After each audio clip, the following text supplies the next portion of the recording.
How many organic chemists are here? Okay, do you know what I'm talking about?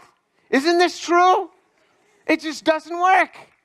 None of this works. And this is what they publish paper on after paper, and it gets into Nature and the Science. I'm like, you're crazy.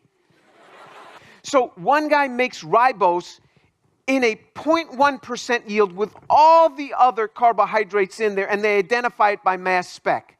And then the next researcher starts with ribose. Say, okay, ribose has been made, so we'll start with that. Now, no, start with the junk that he made. You don't buy ribose with all the chiral centers in place that came from a natural source. So say I assemble a dream team. Say we're not in caves anymore. You're in your best labs in the world, and I get the top 100 synthetic chemists, the top 100 biochemists, the top 100 evolutionary biologists, and the top 100 whatever else you want. And I give them limitless funds, and I give them all the carbohydrates, lipids, nucleic acids, and proteins that they want.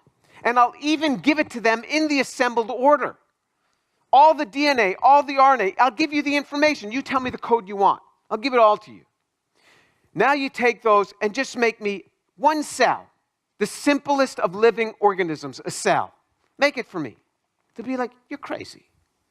Oh, what about artificial cell? Artificial cell is you take a piece from one cell and you put it in another cell. You look what I made. It's like if I take the engine, when I used to work on cars a lot as a kid. You take the engine out of one car, you put it in another car. You say, hey, I made that car.